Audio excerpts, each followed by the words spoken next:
Mula sa tahimik na pag-asa, ang mga self-help group members sa bayan ng Lian, Kalatagan at Tuwi ngayon ay unti-unti nang namumulat.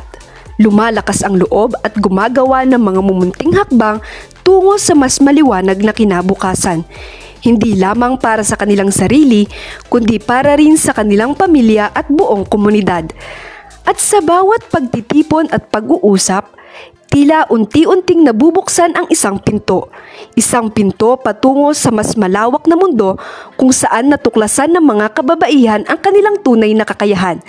Na bumangon, mangarap at magsimulang baguhin ang daloy ng kanilang kapalaran. Kasabay ng pag-usbong ng kanilang samahan, unti-unting nabuksan ang mas malawak na pananaw ng mga kababaihan na sila ay may kakayahang tumulong hindi lamang sa tahanan kundi maging sa pagpapaunlad ng kanilang kabuhayan. Ang ilang mga miyembro ay nagkaroon na ng sapat na kita mula sa kanilang mga individual na negosyo.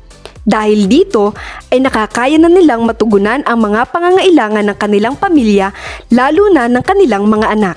Ako po si Donilyn Javier, isa po ako member ng Mami Sheg. Sa kasalukuyan po, ito po ang aking IGA, Ihaw-Ihaw po. Yun nga po, wala po akong puhunan, pero sa pamamagitan po ng Mami Sheg, ng grupo ng mga kababaihan, ay yun po, doon po ako lumapit at humiram ng puhunan para po sa aking Ihaw-Ihaw. Malaking tulong po sa akin ng IGA na ito dahil natutulungan po ako ng aking negosyo na mabigyan po ng pang-araw-araw na baon ng aking anak, pambili po ng ulam sa araw-araw. Bilang isang member po, gusto ko pa rin pong mapalago malago ang aking business na ito.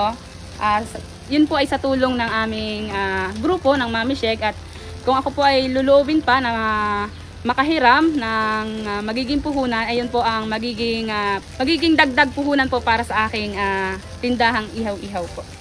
Naging malaking tulong ang mga CLAs upang mabigyan ng kaalaman ang komunidad, lalo na ang mga kabataan tungkol sa mga issue ng teenage pregnancy at USAID. Ako po si Jilin Guevara, presidente po ng Likas Federation.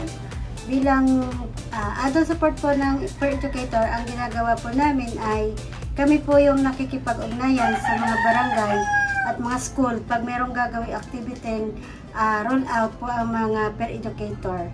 Nararamdaman po ng mga bata na ligtas po sila pag may suporta po sila ng mga adult.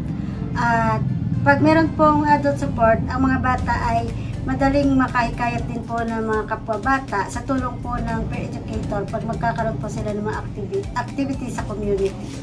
Ako po si Josa Shelok Lopez, Peer Educator ng Tuwi. Ang nagtimok po sa akin para maging isang peer educator ay bilang isang bata, gusto ko pong makisama at ma-influensyahan ang kapwa ko bata na magkaroon ng boses dito po sa ating lipunan. Masaya po ako na puno po ang suporta sa amin, lalong-lalo na po ang Share Incorporated at KNH dito po sa amin pong ginagawa. Ang passion ko na rin po ang pagiging isang peer educator dahil dito po natuturuan ko po ang aking kapwa bata. Dito natututo ako ng mga batas na nakapagpoprotekta sa amin bilang bata. Dito ay nai-influensyahan ko, nagkakaroon ako ng boses sa ating lipunan, sa ating bansa. Ako po ay taus-pusong nagpapasalamat dahil po sa inyo nagkaroon po ako ng oportunidad para po mas makilala ang aking sarili, mas magkaroon ng kaalaman upang sa ganon ay mas makilala ko ang aking sarili at makatulong po ako sa aking mga kapwa bata. Ngunit, hindi lamang laban para sa kinabukasan ng kabataan ang kanilang hinarap. Sa bawat pag-ikot ng panahon, naroon din ang mga unos na nagdudulot ng takot at pangamba. At tulad ng kanilang pakikibaka para sa mga bata, natutunan din nilang humarap sa kalamidad, hindi na bilang individual, kundi bilang iisang matatag na samahan. Kami po ang Mami Sheg!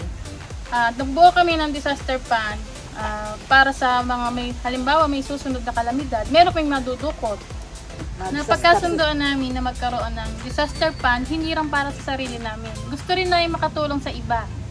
So kaming mga kababaihan, nagtayo kami ng disaster fund para makatulong sa iba, para makatulong kami sa aming komunidad, para hindi lang kami masabi na isang babae lang. Babae talaga kami na kayang mag-contribute sa iba, sa aming mga nasa paligid upang makatulong sa kanila.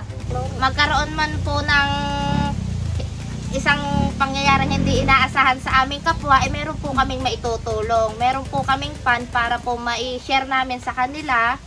At kung hindi man po sa kanila, maging sa amin din po. Kung wag naman po sanang dadating, kung dumating man ang disaster, meron po kaming pondo para po sa aming isasamahan at maging sa amin pong kapwa. Ang kanilang pagkakaisa at pagtutulungan bilang isang komunidad ang nagsisilbing pinakamalakas na sandata laban sa mga unos ng kalikasan. Sa halip na maging biktima ng pangamba, natuto silang maging haligi ng pag-asa at katatagan para sa isa't isa. Kung paanong natutunan nilang maging handa sa oras ng sakuna, natutunan din nilang maging handa sa mas malalim na laban, ang pagkilala at pagpapahalaga sa kanilang sariling karapatan, gayon din sa karapatan ng mga kabataan. Isang lakas na hindi nakikita, ngunit ramdam sa bawat desisyon, bawat pagkilos at bawat pangarap para sa kanilang mga anak.